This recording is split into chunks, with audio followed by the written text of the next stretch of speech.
every Tuesday, Thursday and Saturday at 6 p.m.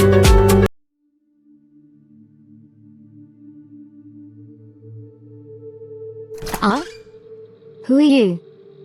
Don't you know how to knock? Oh? But who are you? Who am I how? What is this strange question you ask me? You come into my office without a word, and on top of that you dare to ask me who I am? But what's going on here? God knows who she is. She's come to spoil my day like this. Enter. Hello, boss. Oh, it was you. José. You've come to collect your belongings, apparently. What's going on, director? Who is this lady in my office? What? You mean you weren't informed? What should I be informed of, Mr. Director? You're fired by the bank, mademoiselle. What? Good luck to you in your future professional career. I hope you find something better elsewhere. Why are you doing this to me? This job is all I had left. I'm just a poor mother and father orphan. Get out, miss. Complain outside. This is how the devastated young José learns that she has lost her job at the bank. No warning, no explanation. José, motherless and fatherless, had already experienced her share of suffering. Her parents died in a tragic car accident 15 years ago, leaving her the only survivor, seriously injured, on the side of the road. Taken in first by the state, then by her Aunt Sarah, she thought she'd found some semblance of a home.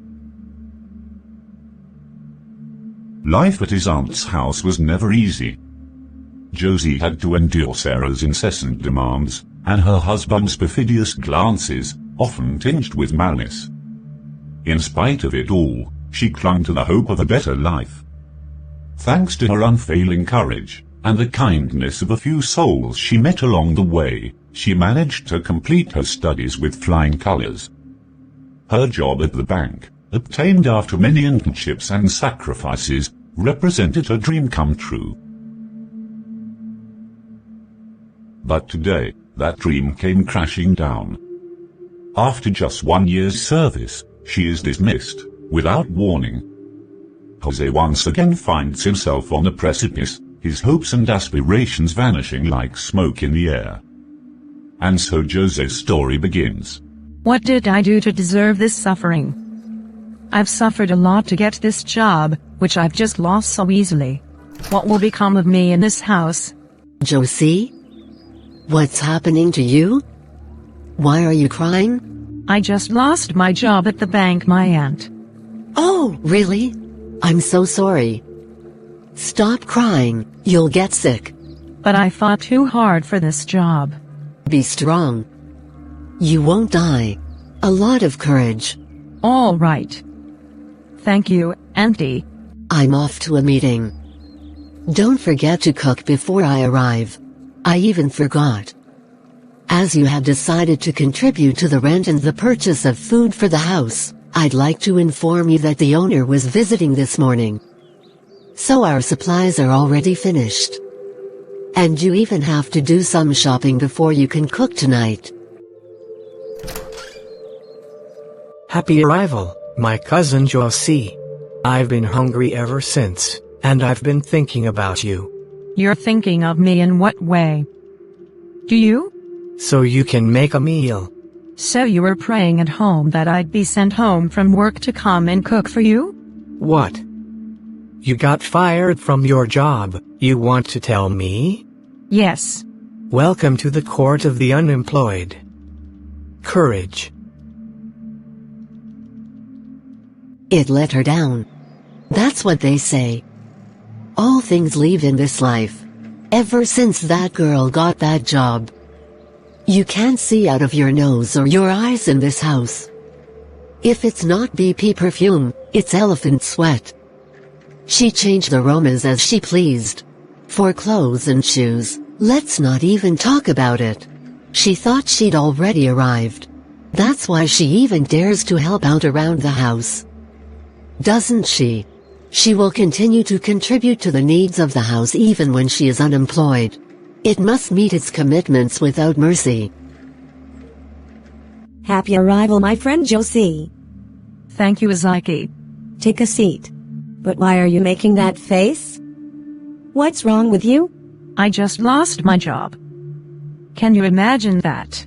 What? Am I dreaming or what? It was like a dream to me. But alas, it's a sad reality. Why is this happening? Why all these situations happen to us? It was a very good job you had. Yes. But it's over. What does your aunt say about that? You were planning to move out of her house this year, weren't you? Yes. But now, I can't anymore because of the situation. I never expected this. Yes, I understand. Can you imagine my aunt asking me to pay the rent and my share of the house's provisions while I was telling her I'd lost my job? You've got to be kidding me. Can I lie to you? But it's mean. But why is she asking you for all this? Normally, it was you who decided to help her. She had no right to ask you for them. Even worse, the day you lost your job. My help has become an obligation. I no longer have a choice. It's now a path of no return. If you had told me earlier, I wouldn't have advised you to make this commitment. You're not wrong. But isn't your aunt married? Yes. But she's the one who takes care of his needs. Besides, he doesn't live with her. He just comes for a few days and leaves again. I see. How do you plan to support yourself now? That's what I've been thinking about for the past few days. I'm already used to earning my own money. Why don't you come with me to the market and sell your second-hand clothes? Really? Do you think it would be a good idea? What's the problem? I'll introduce you to the trade myself. Or are you ashamed to go from banker to shopkeeper? Does it feed her, man? It's true that people will laugh at me a bit. Do you want to listen to them? Are they there to support you when things go wrong? Don't calculate anyone. They don't feed you. It's true that the thrift store won't give you what the bank did. But it'll be a good start for you until you find something better elsewhere. Let's do it this way. Thank you very much for your help. Please, José. And so José, desperate but determined, set about selling second-hand clothes at the market alongside her devoted friend, Azaiki. Every day brought its share of challenges, but also small victories. José, with the same energy and devotion she once put into her job at the bank, put her heart and soul into her new trade. In just a few weeks, thanks to Azaiki's unwavering support, José was able to build up his own merchandise and start selling under his own name. The first shy but sincere smiles began to reappear on his hardship-stricken face. Despite modest earnings, each small success in the market gave her back a little of her lost self-esteem and hope. José was gradually regaining the strength and resilience that had always characterized her, buoyed by Azaiki's invaluable friendship and the satisfaction of seeing her efforts finally rewarded. What does this lady want from me now? Oh? You still in bed? I'm a little tired. Okay. This is to tell you that the landlord is already here this morning. The electricity and water bill have also arrived. Okay, I heard my aunt. As soon as I sell a bit this week, I'll give you my contribution, even if it's not as much as it used to be. Even if it's not much like it used to be, you say? What do you mean? Auntie. You know I don't have my old job anymore. What I do now would no longer allow me to contribute 50% each month. Ah? And what do you want me to say? Did anyone tell you that I was working at the bank when I was paying all the bills for this house? But was I wrong to want to help you? Why do you want to put everything on my head? You have to understand my current situation. Are you the first or only person to lose a job? Make sure you meet your commitments like a big girl. It's the only alternative if you want to stay in this house. If not, you leave. When it was good, I even went beyond your expectations. I even took care of everything. Now that I don't have any, you want to take me out. I can't take care of my kids and include you, an old lady, in it. Besides, aren't you old enough to get married? What are you waiting for? Let's drop the story, Auntie. As soon as I gather some cash, I'll pay my share. Make it quick. Hey, my aunt is putting so much pressure on me when my life is already a whirlwind of stress and pain. Would my parents be asking me for money for rent and food if they were still alive? Man really is a chameleon. When things are going well, he's by your side, but as soon as things get tough, he turns his back on you without hesitation. Look at what my own aunt says to me today, as I sacrificed for her family. I paid her children's school fees, and every morning I gave her eldest son his pocket money, even though he's almost my age and doesn't have a job. What have I done wrong in trying to help? Why am I being punished for my generosity? I have no one left to turn to, and yet I refuse to believe that it's all in vain. God is great, and I still have hope, even though my heart is broken. Uncle? But what are you doing here at the market? I'm telling you to stop calling me your uncle. I'm still young. Okay. What brings you to the market? I had sent you messages that you hadn't answered in over 3 days. Why this silence? I hadn't seen your messages. Are you sure you know what you're saying? But you did read. What did your messages say? Because something was wrong with my cell phone. I lost my history. I'd like you to come with me for a weekend in Lagos. For what purpose? We'll have a great time together. Are you sure you're okay? You abandoned your wife who is my aunt to invite me? What's that supposed to mean? Why are you pretending not to understand? When I've been telling you how I feel since. You're not even ashamed. You already have more than 2 wives, and now you're turning on me? Go get your girl somewhere else. I am not one. But why are you doing this? Even if it's just once, you've got to give me a taste. Don't let me disrespect you. Leave before I shout your name. Everyone will know who you are here at the market. Womanizer. José. You dare to speak ill of me. I'm going to show your messages and recordings to my aunt if you continue to harass me. I hope that girl doesn't say anything to her aunt. If not, she'll get me in trouble. I need to find a solution quickly.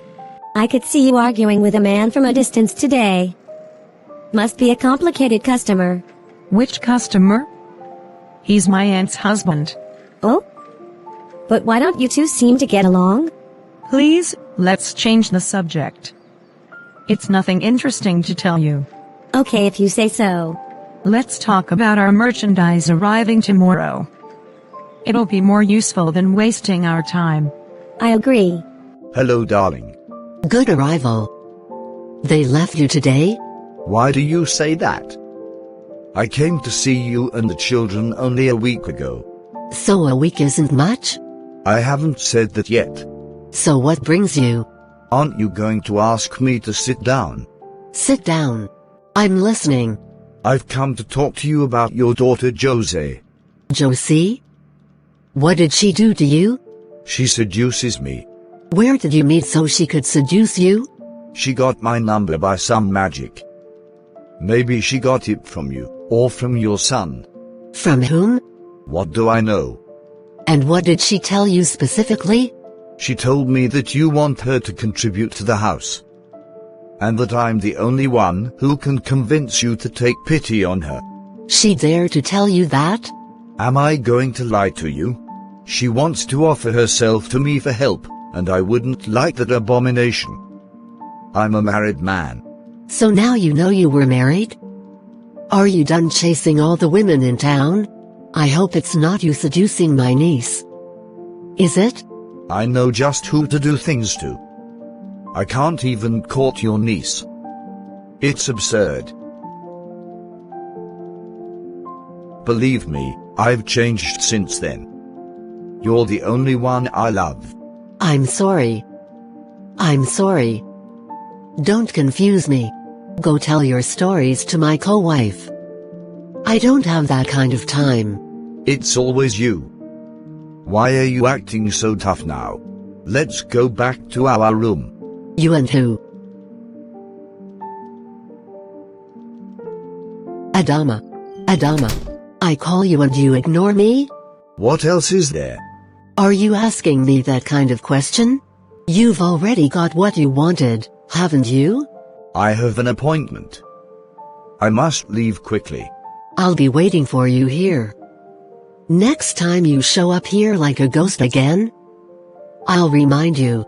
Are you really leaving? Do I have a husband like that too? A ghost husband who comes when he wants, and disappears at any moment. Good evening, Auntie. I thought you were at the market tonight. What does my program have to do with you? Oh? I'm so sorry. You haven't found a place to prostitute yourself, and you're turning to my husband? What are you talking about, Auntie? I'm warning you. Leave my husband and go get yours. Who are you talking about? Did your husband tell you that I, José, seduced him? Don't ask me that question. You think I don't know what to do? You're flirting, aren't you? I have no idea what you're talking about. What have I got to do with a man like yours? What's in it for me? A man who isn't even in charge here. It's your husband who's a womanizer, and you know it. That's because I didn't want to talk. Stop talking badly about the father of my children. Besides, you're getting out of my house. You have 1 week to find a place to stay. I've had enough of you. You're no good to me anymore. Ah yes. That's normal. Since I don't finance like I used to, I'm nothing. I understand. I'll leave if that's what you want. A few days later, Sarah, exasperated by the growing tension between herself and her niece, made a cruel decision. She threw José out. The situation between the two women had become unbearable, a gulf of misunderstanding and unspoken words separating them. Sarah, blinded by her own frustration and the pernicious influence of her husband Adama, blindly believed the lies he whispered in her ear. I wouldn't like to tell Azaiki that my aunt kicked me out. She'd want to sacrifice herself to welcome me into her home, even though she's also a housewife. I'd hate to be a burden on anyone else. I'm fed up. I'll continue to sleep at the market discreetly until I find a room that fits my poor budget. Who I see from a distance like that? Isn't that José? It's really her. Grace, is it really you? José. I'm really dreaming, aren't I?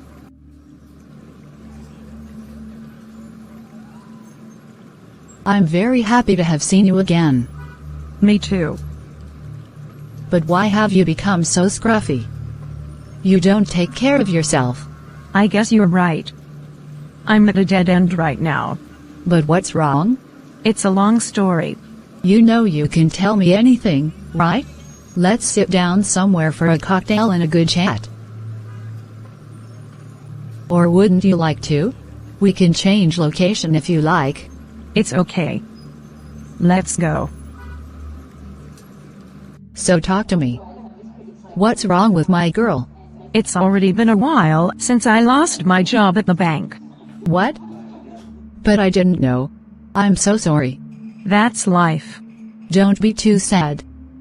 And now what do you do to survive? I sell second-hand clothes with Azaiki at the market. She helped me get my own stock of goods. All right, then. And Azaiki herself, how is she? I haven't seen her in a long time. She's doing well. I'm thinking of going to Dubai. Would you like to come along?